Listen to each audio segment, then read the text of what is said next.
Excuse my manners. One kinda starts expecting yes after 200 years. Name's PIP-3R. That's Piper for short. Up there in the sky. With recent survival crafting games having you fight off fog monsters, real monsters, fey monsters, and, well, pocket monsters, it's sometimes nice to settle down on a gorgeous landscape and just relax. Lightyear Frontier from Frame Break and Amplifier Studios doesn't lean towards a violent path despite featuring giant mechs. Instead, the premise is agricultural, as you seek to restore a planet to its previous beauty through relatively clean technology. Of course, there's a bit more to the plot than that. The player character travels the star, eventually crash landing on this unknown landscape with only the friendly Pip-3R or Piper to guide them. As you reassemble your mech and recover each of your essential tools, you learn more about the Lightyear initiative and how it didn't take off. Also, while you must rid the planet of the mysterious noxious slimes and weeds infesting it, there are the usual mysterious alien artifacts in key locations to discover.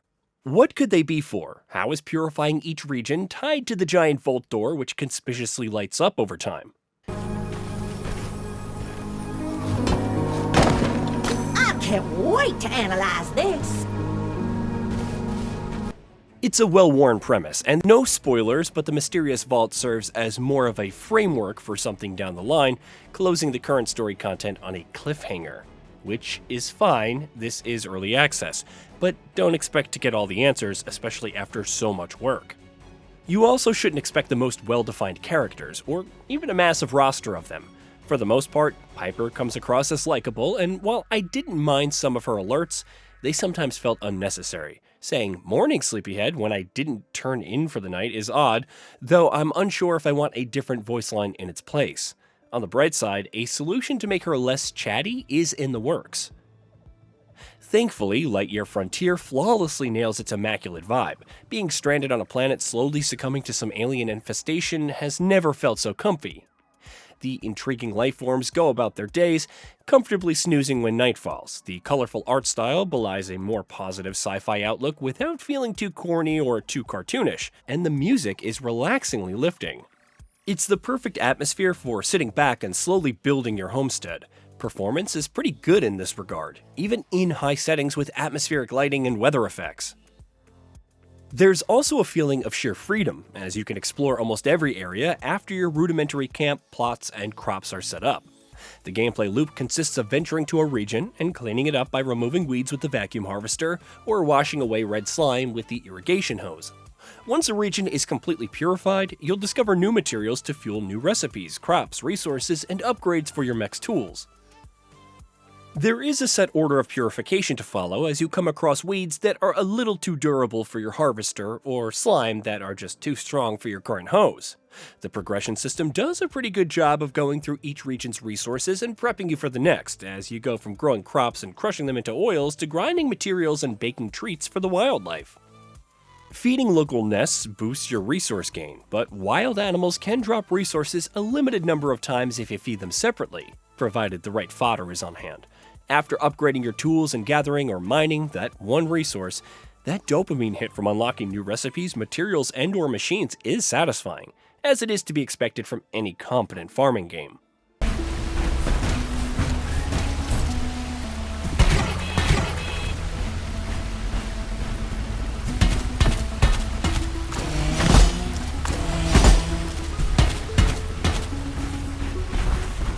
Oh yeah, the ruins.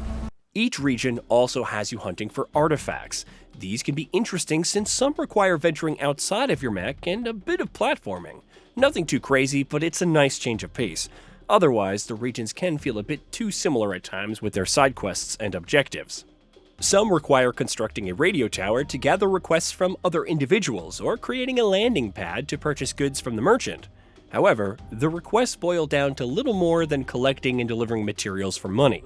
The farm also doesn't have many hazard events outside of vacuuming noxious weeds out of the air or hosing down noxious bubbles, lest they ruin your crops.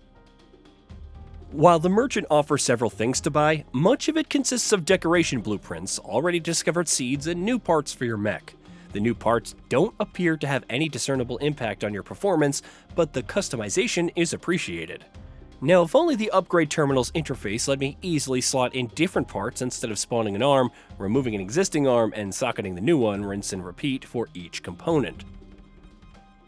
In terms of scale, Lightyear Frontier isn't trying to present a massive world. It's reasonably sized without a doubt, but everything you need is within reasonable walking distance of your base.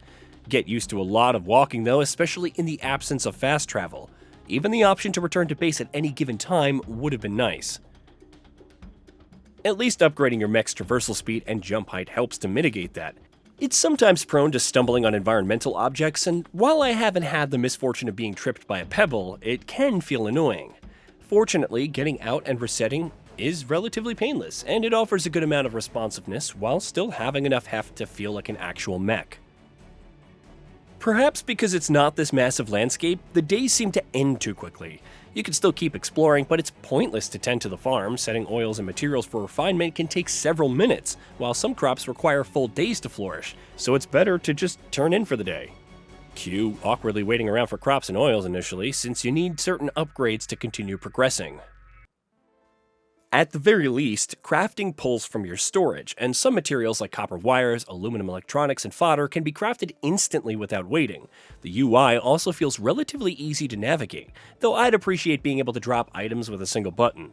As far as the fundamentals go, there's certainly some satisfaction in planting multiple crops at a single time and watering them simultaneously with a single charged shot. Customizing your homestead with different decorations and expanding it further also feels nice.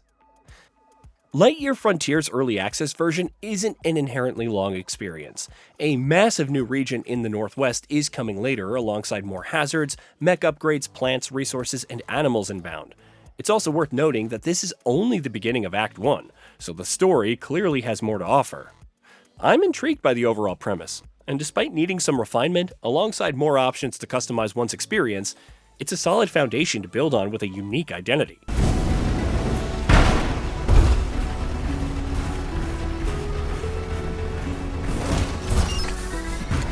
The relatively peaceful vibes and gorgeous presentation make it easy to pass the time while forgetting your worries. Now, it just needs to be fleshed out in every other important area. Hey, did you know that we at Gaming Bolt upload new videos every day? Stick around, drop a like, subscribe, and hit that bell, and let us know what kind of content you'd like to see in the future with a comment below.